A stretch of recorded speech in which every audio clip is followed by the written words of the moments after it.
नमस्कार स्टूडेंट, आज अपन आइए दो बैलों की कथा। जानवरों में गधा सबसे ज़्यादा बुद्धिमान समझा जाता है। जब हम आदमी को पहले दर्जे का बेवकूफ़ कहना चाहते हैं तो उसे गधा कहते हैं।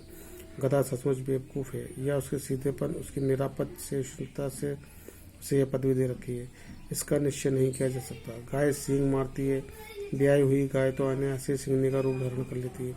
कुत्ता भी बहुत गरीब जानवर है, लेकिन कभी कभी उसे भी क्रोध आ ही जाता है, किंतु गधे को कभी क्रोध करते नहीं सुना, ना देखा। जितना चाहो गरीब को मारो, चाहे जैसी खराब सड़ी हुई घास सामने डाल दो, उसके चेहरे पर कभी असंतोष की छाया भी दिखाई ना देगी।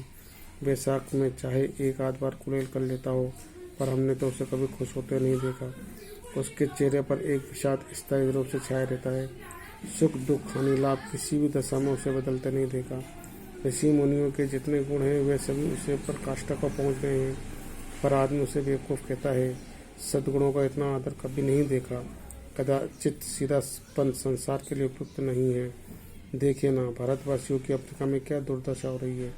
क्यों अमेरिका में उन्हें घुसने नहीं दिया जाता। बेचारे शराब नहीं पीते, 4 पैसे कुछ समय के लिए बचा कर रखते हैं, जी तोड़कर काम करते हैं, किसी से लड़ाई झगड़ा नहीं करते, 4 बातें सुनकर गम खा जाते हैं, फिर भी बदनाम है।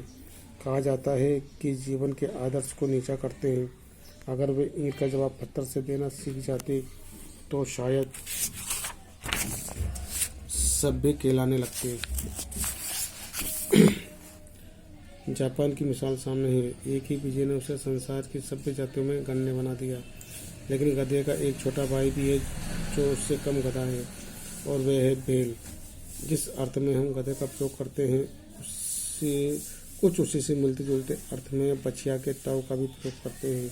कुछ लोग बैल को शायद बेवकूफ़ों में सबसे श्रेष्ठ कहेंगे, मगर हमारा विचार ऐसा नहीं है।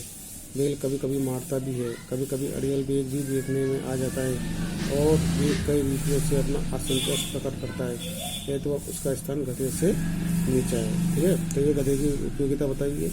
कल से जो है बैलों वाला पाठ चालू करेंगे अपन। बहुत अच्छी कहानी है, मैंने PDF भी भेजा था, आप लोगों ने पढ़ी होगी, लेकिन मैं आपको थोड़ा सा इसमें समझाता भी जाऊँगा।